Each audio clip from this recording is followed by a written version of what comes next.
Olá, que bom ter vocês aqui. Hoje a gente vai fazer uma viagem um pouco diferente pela França. Não é bem um roteiro turístico convencional, sabe? A nossa ideia é usar os monumentos mais famosos do país como se fossem portais para o passado, para a gente desvendar as histórias incríveis que as pedras deles guardam. E essa é a grande questão que vai guiar a gente. Pensem comigo. E se a história não estivesse só nos livros? E se ela estivesse ali, gravada na arquitetura que nos rodeia? Das gárgulas de uma catedral gótica aos arcos de um aqueduto romano, as pedras têm sim muita coisa para nos contar. Bom, e a nossa jornada, claro, começa no coração pulsante da França, Paris. Uma cidade que foi palco de revoluções que mudaram o mundo, que foi o lar de uma realeza extremamente rica e também o berço de uma arte que, nossa, não tem comparação. E bem pertinho de Paris, a gente já encontra o maior símbolo do poder absoluto. Vamos com calma na pronúncia. Le Château de Versailles.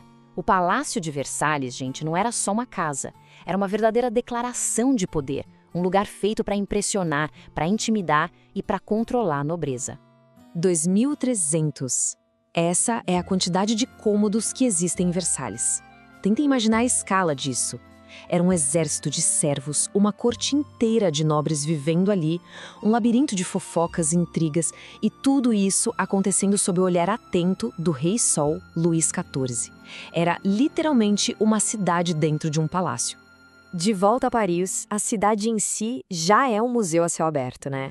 A gente tem a resiliência espiritual da Catedral de Notre-Dame, que sobreviveu a séculos de história, os tesouros da humanidade guardados no Louvre e, claro, a ambição moderna da Torre Eiffel, um símbolo de inovação que, na época, chocou o mundo.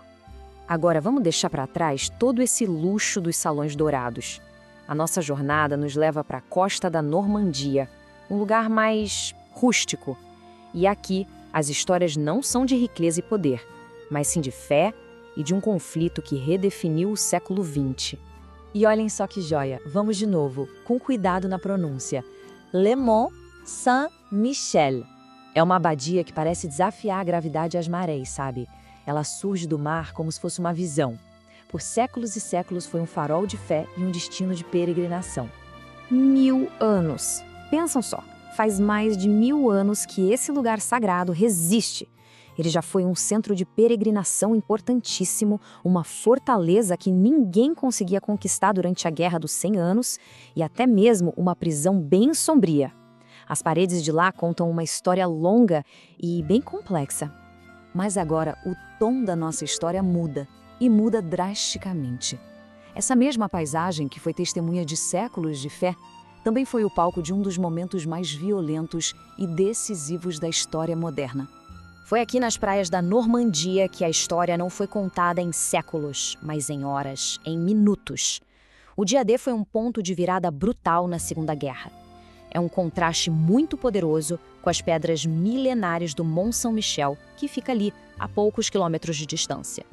Vamos viajar agora para o sul da França e vamos voltar ainda mais no tempo, para uma era bem antes dos reis e das catedrais góticas.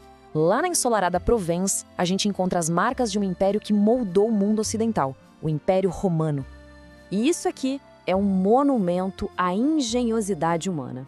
Vamos lá na pronúncia. Le Pont du Gard, uma obra-prima da engenharia romana que, inacreditavelmente, ainda está de pé depois de 2000 anos, desafiando o tempo.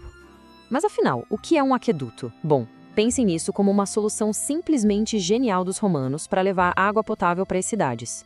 Isso permitiu que eles construíssem centros urbanos enormes em lugares secos. E a Pont du Gard é um dos exemplos mais espetaculares dessa tecnologia no mundo. E essa herança de Roma, ela tá por toda parte na Provence. Dos anfiteatros gigantescos, como o de Nimes, onde a gente quase consegue ouvir o eco das lutas de gladiadores, até templos perfeitamente preservados como a Maison Carrée. É um testemunho incrível da sofisticação romana. Então, até agora a gente já viu o poder da monarquia, o drama da guerra, o legado de um império, mas acreditem, isso é só superfície. A França é, na verdade, uma terra de inúmeras histórias, com camadas e mais camadas que vêm de milênios atrás. É só a gente pensar um pouco. De um lado, temos os primeiríssimos sinais da criatividade humana registrados lá nas cavernas de Lascaux. Do outro, o luxo e a beleza dos castelos de contos de fadas do Vale do Loire. Cada região da França guarda um capítulo único dessa grande história da humanidade. E tudo isso nos leva a uma reflexão final. A história é uma tapeçaria viva, tecida com pedra, solo e as histórias que escolhemos lembrar. Cada monumento que a gente visitou hoje é um fio essencial nessa tapeçaria imensa e super complexa. E para terminar, fica aqui uma pergunta para a gente pensar. A história não é algo estático, parado no tempo, né? Ela respira, ela evolui. De todas essas narrativas que a gente explorou hoje, de poder, de fé, de conflito, de inovação, qual delas ainda está sendo escrita aqui e agora, no nosso próprio tempo?